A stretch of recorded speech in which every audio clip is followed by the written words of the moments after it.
and noticed an SUV parked in a field just a short distance away. He stated that he remembered feeling that something just seemed off, as it was parked in such an unusual area at such a late hour, and he had drove past the premises thousands of times before and not once seen the vehicle before that moment. Police immediately canvassed the area in question, where they found tire tracks in the field and boot prints leading up to Jessica's house. They had attained their first two significant pieces of evidence, which then became the foundation for the next stages of the investigation. Police immediately set up 6 roadblocks throughout the surrounding area and stopped every SUV that passed in the hope of finding a match to the tire tracks. They reportedly stopped over 200 vehicles over the next 4 days, yet had no luck, and were on the verge of reassigning their manpower from the roads to conduct foot patrols in off-road areas and pathways. However, at roughly 7:30 p.m. on February 4th, their luck did a full 180, as the sports utility vehicle of Colonel Russell Williams was stopped. He was reportedly polite and nonchalant about what he thought was a routine traffic procedure and was sent on his way after just 90 seconds. Unbeknownst to him, he was immediately placed under police surveillance from that moment on, as his tires came up as a complete match to the tracks found in the field near Jessica Lloyd's house. 2 days later, on Sunday, February the 7th, he received a call from police headquarters in Ottawa asking him to visit the premises for the purpose of answering questions in relation to an ongoing investigative matter. The colonel didn't inquire further and agreed to drop into the police station immediately. He reportedly told his wife that he would be back for dinner before setting off and arrived at the headquarters shortly before 3 p.m., where he was greeted by Detective Sergeant Jim Smith, a trained polygraph technician and senior investigator of the Policing Behavioral Sciences Unit. You just have a seat here, Russell. I'm just going to move your gloves here. That's a little microphone, just to make sure there's nice and clear. As you can see here, everything in this room is videotaped and audio taped. You ever been interviewed by the police in a room like this before? I Or? have never been interviewed like this. Oh, no? Okay. I guess the closest interview by NIS for top secret clearance. Oh, yeah?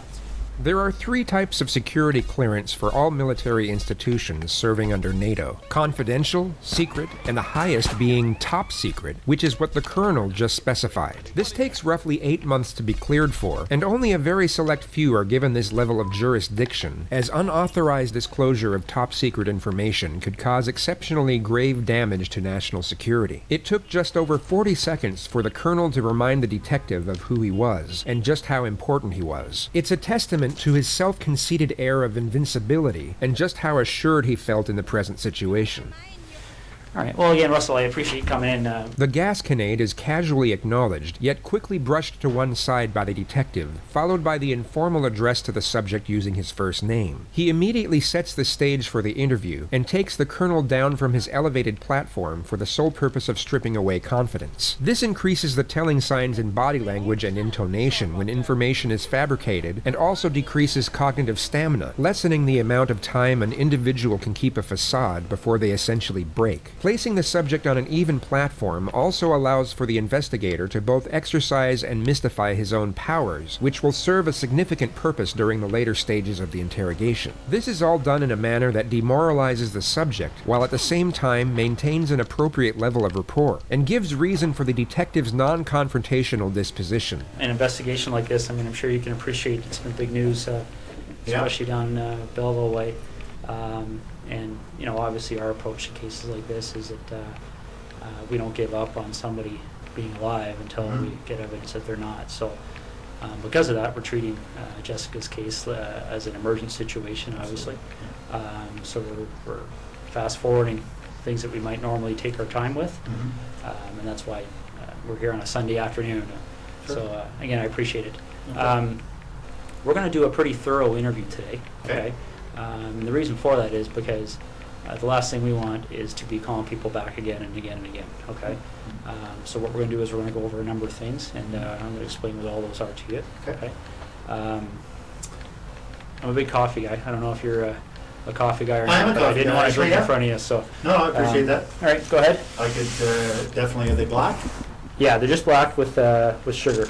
All right, and again, like I said, this interview is going to be very thorough, but again, I have a simple rule when I talk to people. It's I'm sure you're the same way. I treat everybody with respect. I know I ask you to do the same for me. So what we're going to do is we're going to start off by going through what your rights are, okay?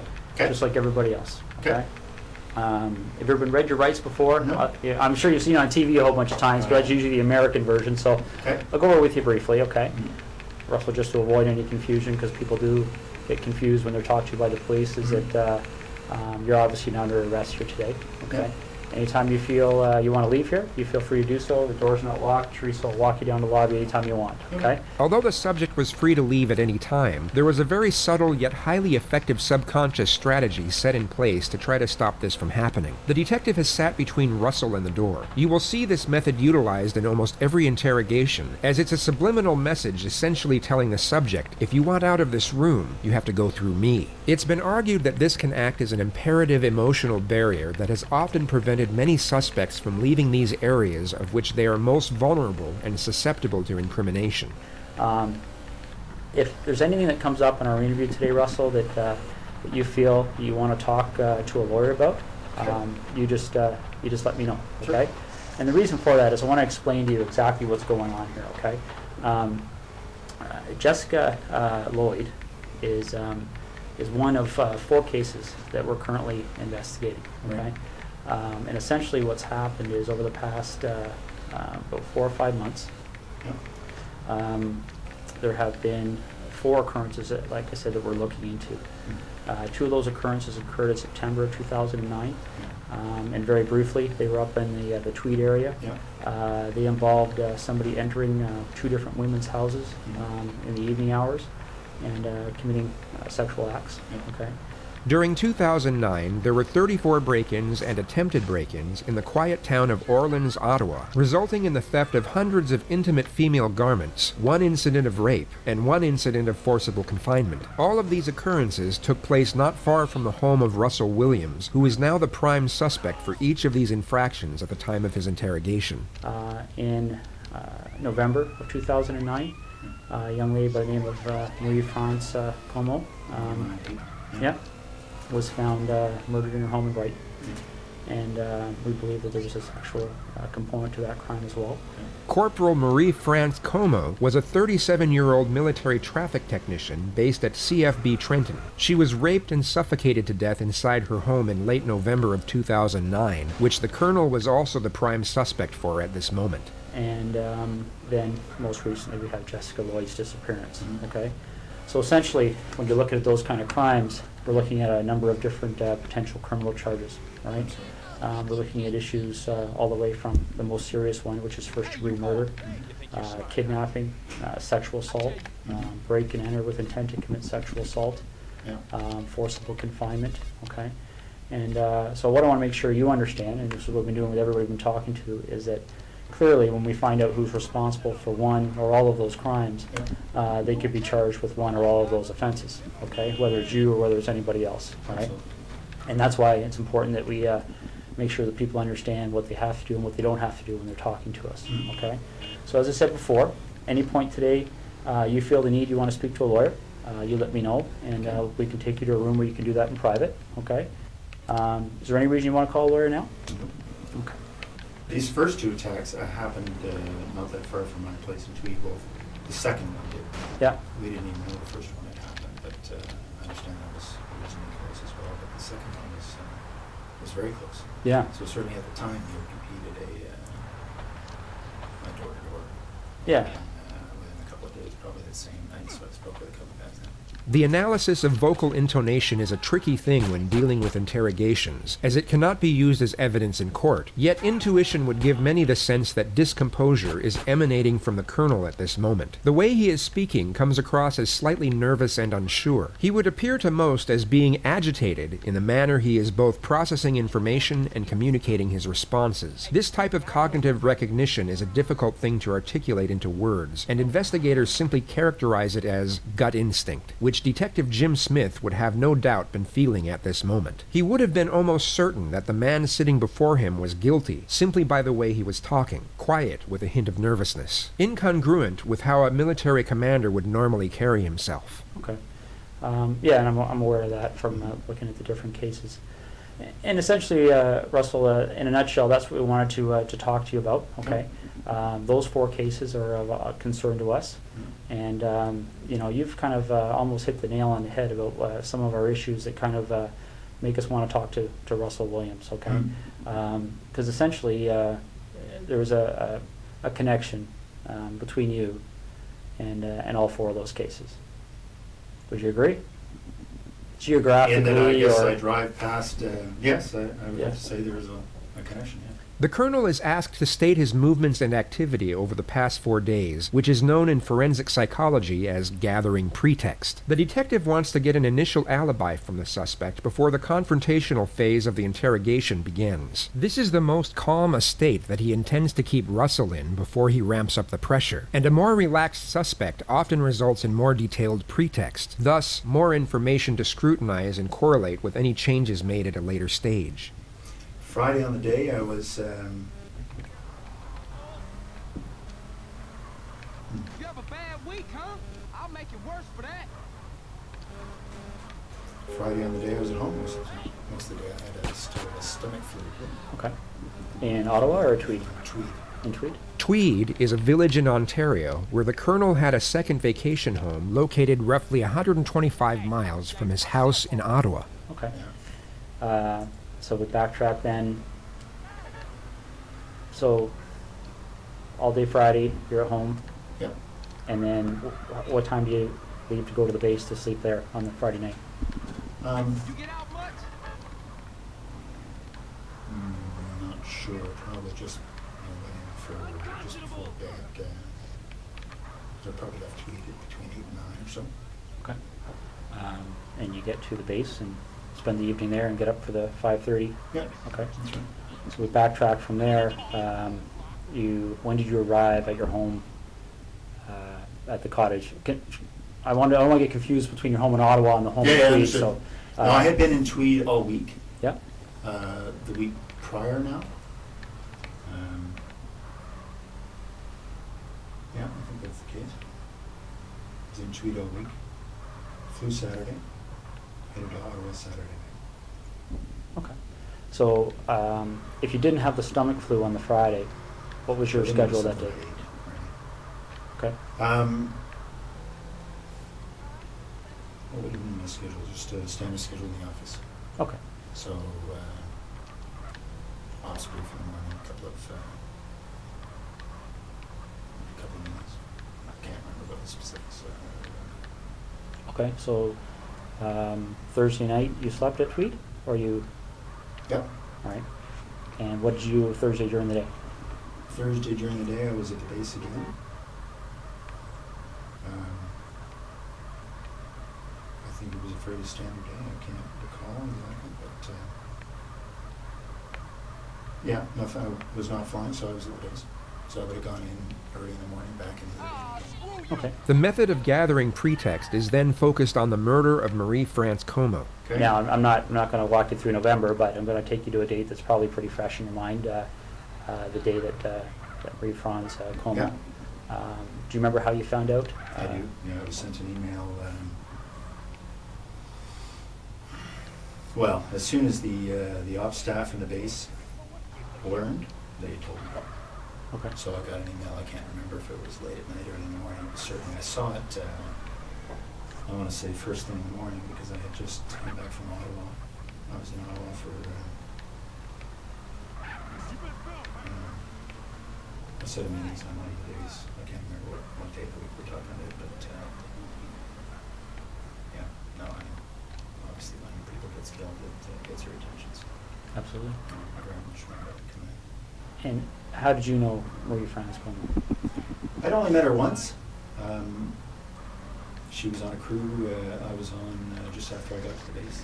Okay. Do you know roughly when that happened? Though we were on the same crew? The time you met her, the one time there, yeah? It was soon after I got to the base, so I don't remember exactly, but I would say in the first couple of months, so August, September. Okay. Now, you got that email notifying you that something had happened. Yeah. Do you have any kind of a clear recollection as to how your schedule was going that week? Well, I can't remember what day that the message came in. Just a second. No,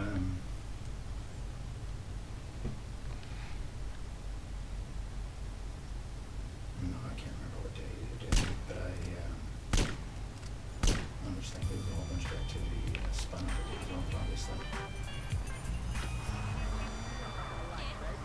can't remember the day of the week.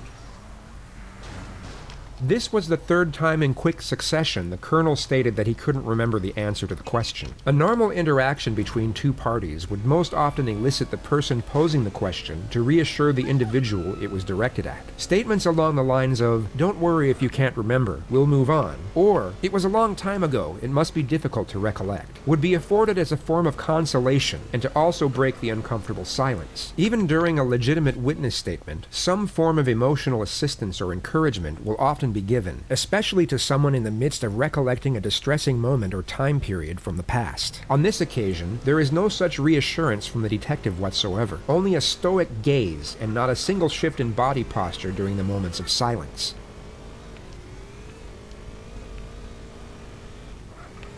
I'm just trying to think of the news reports I read. I'm sorry, I can't remember what it was, but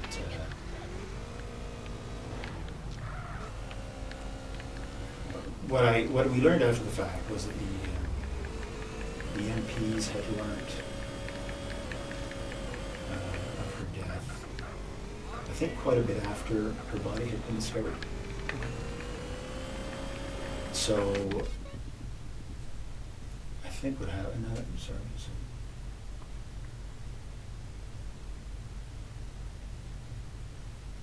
So if we were to do a similar investigation in your background, is there anything you can think of that anybody may have misinterpreted, or anything in your history that somebody might say Russell Williams Absolutely. did this? No. Okay. It'd be very boring. What's that? It would be very boring. All right, because essentially that's what I'm looking at. Is it?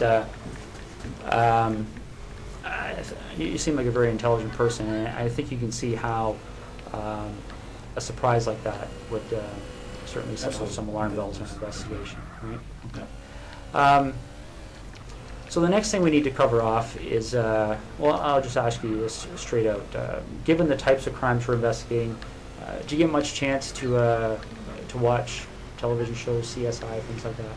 I do watch, I prefer Law and Order, but I do watch CSI occasionally. Okay. So you have an idea of, obviously, the forensic capabilities, things like that are out there. What would you be willing to give me today to help me move past you in this investigation? What do you need? Well, would you be willing to supply things like fingerprints, blood samples, Sure. things like that? Yeah. Okay.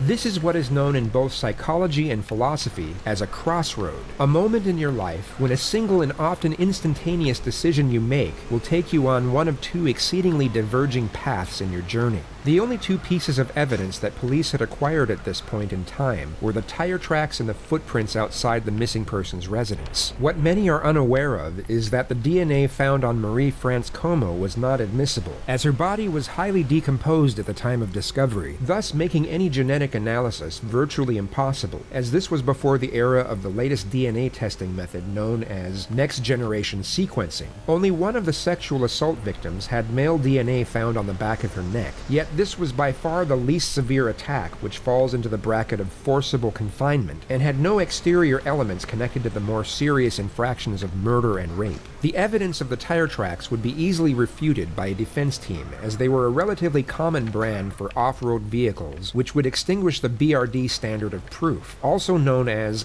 guilt beyond all reasonable doubt. The only significant piece of evidence were the footprints. It was the singular and emblematic element linked to the culpability of Jessica Lloyd's disappearance, and notice how the colonel looks down at his own boots as he gives his response to the following request. Footwear impressions? Yeah. Okay. All right. I think that's what we're gonna ask you to do. Okay. All right. I told you when I came in here that I'm going to treat you with respect, and I've asked you to do the same for me. We talked about the whole idea of how we've approached you here. Okay. Trying to be as discreet as possible. Okay. But the problem is, Russell, is every time I walk out of this room, there's another issue that comes up. Okay. And it's not issues that point away from you; it's issues that point at you. Okay. And I want you to see what I mean. All right. This is the footwear impression of the person who approached the rear of Jessica Lloyd's house on the evening of the 28th and 29th of January. Yeah. Okay? Essentially, when you're dealing with footwear impressions, we have a gentleman on the OPP who's basically world-renowned. His name is John Norman. Mm-hmm. And essentially, with footwear impressions, you're in a situation where you're pretty much in the area of fingerprints. Mhm. Okay? All of the previous affirmations were fabricated for the sole purpose of heightening psychological pressure. Footprints are not even close to being as indistinguishable nor incriminating as fingerprints, and although footwear and tire track examiners exist and undergo extensive training, there were none on the premises at that time, and John Norman was in fact a regular police officer who simply printed out the images just 2 doors away from the interrogation room. This is a photocopy of the boot that you took off your foot Yeah. just a little while ago, okay? Now, I'm not an expert in footwear impressions, so I rely on the experts. Footwear impressions are very much like fingerprint comparisons, okay? You take a look at this print, and again, this is one print. This person walked through, there's several different prints to compare, Mhm. so we're going to get features off of one print to compare, features off another print to compare. Yep. These are identical.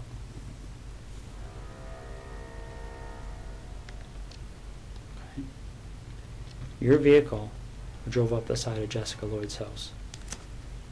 Your boots walked to the back of Jessica Lloyd's house on the evening of the 28th and 29th of January. Okay? You want discretion. We need to have some honesty, okay? Because this is getting out of control really fast, Russell.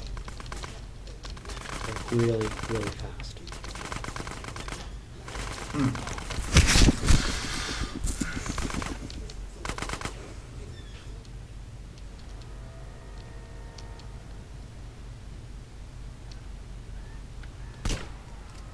This is getting beyond my control.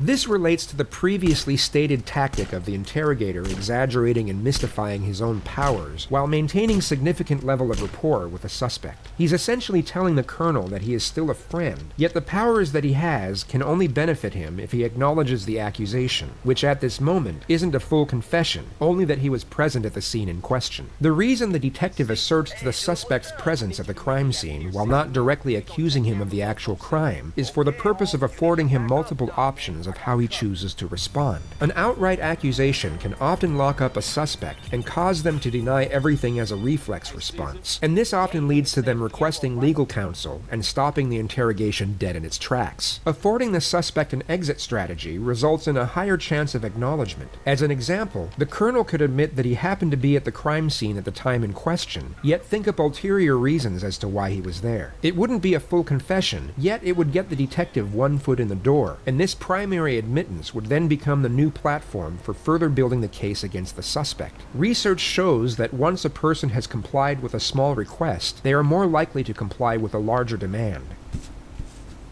All right, I came in here a few hours ago, and I called you the way I called you today because I wanted to give you the benefit of the doubt. Mhm. But you and I both know you were at Jessica Lloyd's house, and I need to know why.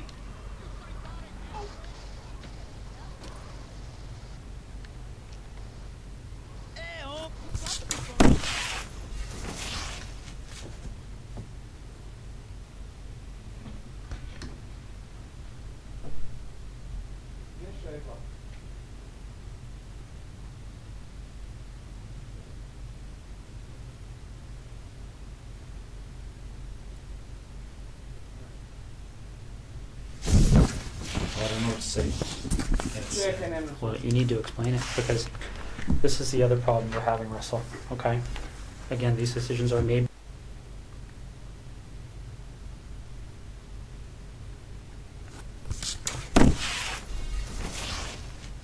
Like your cologne, bro. That's it.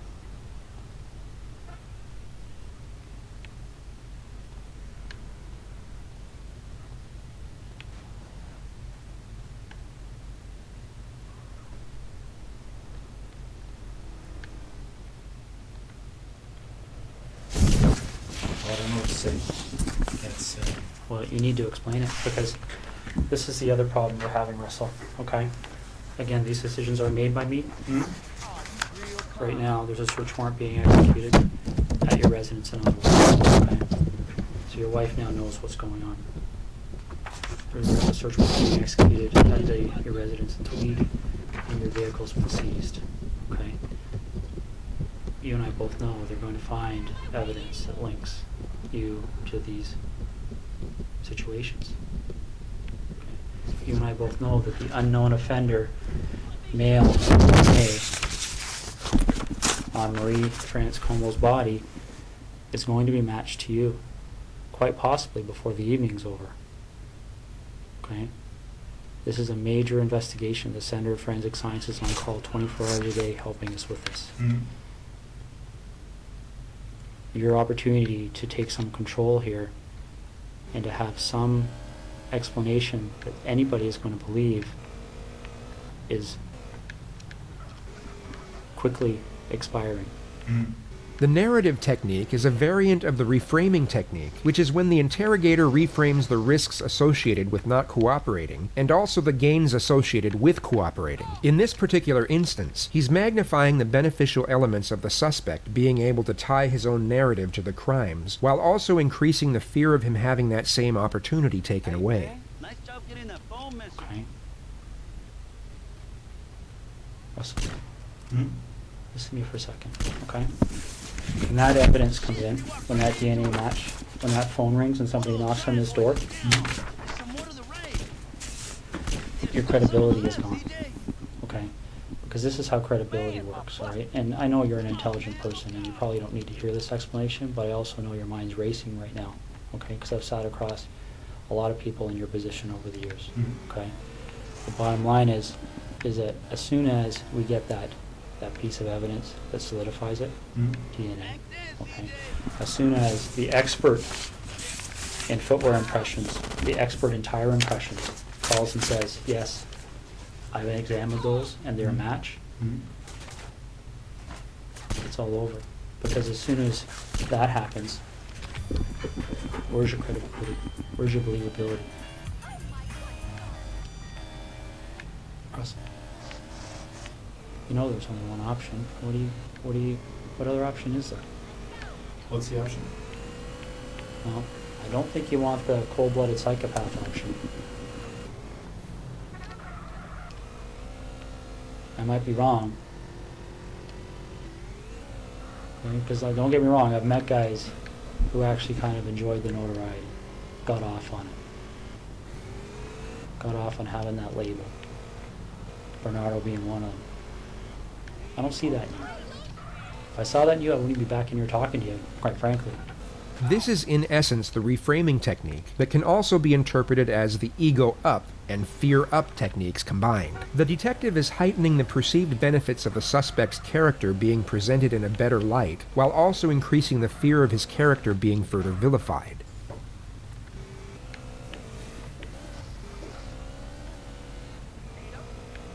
But maybe I'm wrong. Maybe you got me fooled. I don't know.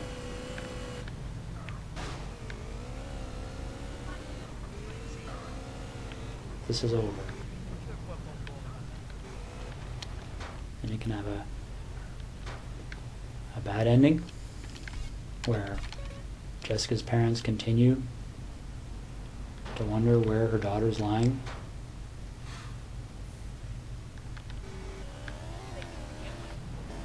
I don't know. I mean, obviously, there's a huge search still underway, and it'll continue. It'll continue until her body's found. That might even happen tonight, for all I know. While sighs are often attributed to sadness and frustration, they have also been linked to the fight or flight response, as the additional accumulation of oxygen is essentially preparing you for battle or to safely run away. The thought of a victim's body being found that same evening evoked a subconscious feeling of danger in the suspect, which most likely resulted in this anatomical reaction. Once that happens, then I don't know what other cards you would have to play.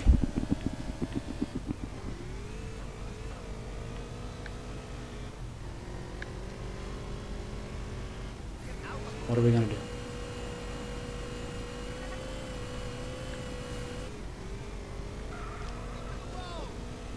Yes, sir.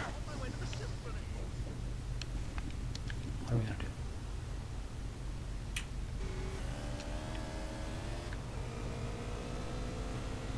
Russ.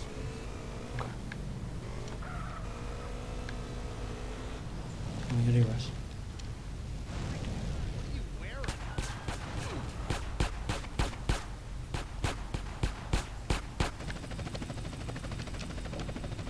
Is Jessica somewhere we can find her easily? Like, is this something where I can make a call and tell somebody to go to a location and they're gonna find her, or is this something where we have to go and take a walk?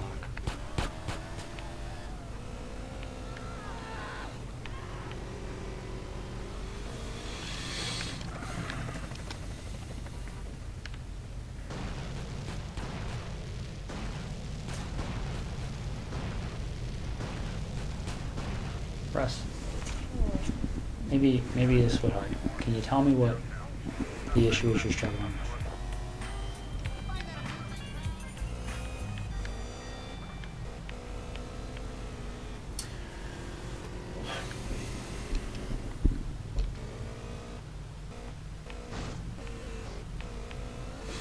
It's hard to believe this is happening. Why is that? Why is it hard to believe?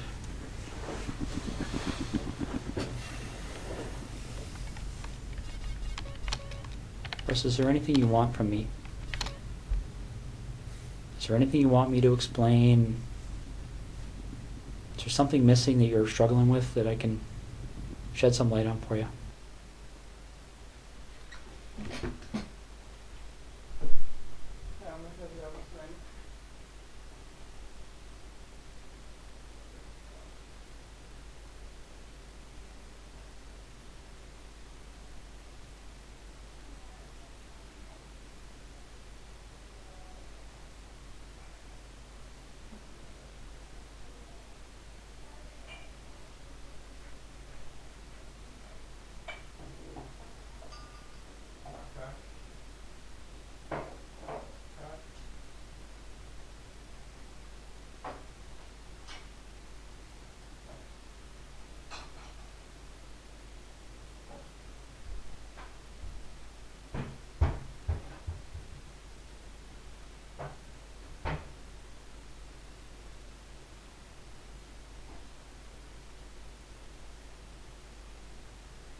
I'm struggling with how upset my wife is.